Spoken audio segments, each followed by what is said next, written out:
नमस्कार दोस्तों, स्वागत है हमारे चैनल पर। चंद्रशेखर आजाद, जिन्हें देश भर में चंद्रशेखर आजाद रावण के नाम से भी जाना जाता है, आज उत्तर प्रदेश की राजनीति के सबसे चर्चित युवा नेताओं में गिने जाते हैं। उन्होंने सामाजिक न्याय, दलित अधिकार, शिक्षा और संविधान की बात को अपनी राजनीति का मुख्य आधार बनाया है। पिछले कुछ वर्षों से उन्होंने अपनी अलग राजनीति पहचान बनाई और आज वे केवल एक सामाजिक कार्यकर्ता नहीं बल्कि एक प्रभावशाली राजनीतिक नेता के रूप में देखे जाते हैं।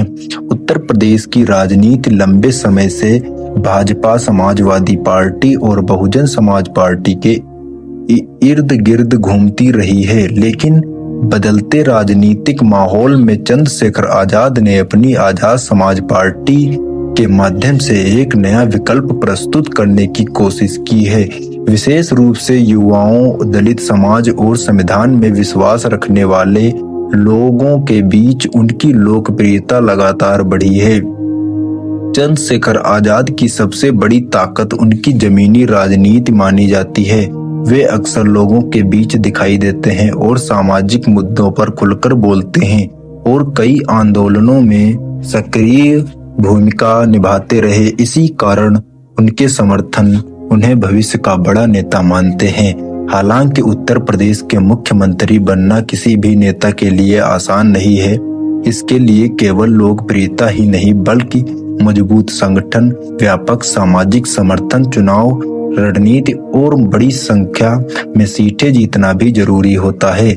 इसलिए यह कहना कि चंद्रशेखर आजाद निश्चित रूप से उत्तर प्रदेश के अगले मुख्यमंत्री बनेंगे अभी जल्दबाजी होगी, लेकिन यह जरूर कहा जा सकता है कि वे भविष्य के राजनीतिक महत्वपूर्ण भूमिका निभा सकते हैं। चंद्रशेखर राजनीतिक विश्लेषकों का मानना है कि यदि आजाद समाज पार्टी अपने संगठन का लगातार विस्तार करती है और विभिन्न वर्गों के मतदाताओं का समर्थन करती है तो आने वाले वर्षों में वह कई सीटों पर प्रभाव डाल सकती है। ऐसी स्थिति में चंद्रशेखर आजाद गठबंधन की राजनीति में एक महत्वपूर्ण भूमिका निभा सकते हैं। इसी वजह से कई लोग उन्हें संभावित किंग मेकर के रूप में भी देखते हैं। हालांकि यह भविष्य के चुनाव परिणामों पर निर्भर करेगा। मायावती के बाद दलित राजनीति में नेतृत्व को लेकर लगातार चर्चा होती जा रही है कि इसी चर्चा में चंद्रशेखर आजाद का नाम प्रमुखता से लिया जाता है कि उन्होंने भाषणों और आंदोलनों के बीच से दलित युवाओं के बीच एक नई पहचान बनाई है। फिर भी यह कहना उन्होंने पूरी तरह मायावती की जगह ले ली है अभी तथ्यात्मक रूप से सही नहीं होगा। बसपा अब भी उत्तर प्रदेश की राजनीति में एक महत्वपूर्ण दल है। 2026 के मध्य एक राजनीतिक स्थिति को देखें तो चंद्रशेखर आजाद की लोकप्रियता पहले की तुलना में अधिक दिखाई देती है। वे लगातार राजनीतिक गतिविधियों में सक्रिय हैं और अपनी पार्टी को मजबूत करने का प्रयास कर रहे हैं। यदि आने वाले चुनावों में उनकी पार्टी अच्छा प्रदर्शन करती है तो उनकी राजनीतिक ताकत और बढ़ सकती है। सबसे बड़ा सवाल यही है, क्या चंद्रशेखर आजाद उत्तर प्रदेश के मुख्यमंत्री बन पाएंगे? इसका उत्तर अभी भविष्य के गर्भ में है।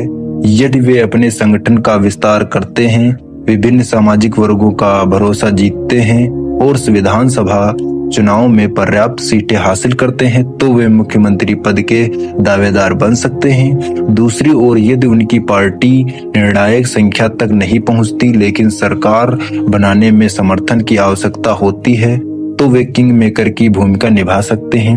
आज चंद्रशेखर आजाद उत्तर प्रदेश की राजनीति के उन नेताओं में शामिल हैं जिन पर पूरे देश की नजर है। उनके समर्थक उन्हें सामाजिक न्याय की नई आवाज मानते हैं, जबकि उनके राजनीतिक विरोधी उनकी रणनीति पर सवाल उठाते हैं। लोकतंत्र में अंतिम फैसला हमेशा जनता के वोट से होता है। चंद्रशेखर आजाद ने कम समय में अपनी अलग राजनीतिक पहचान बनाई है।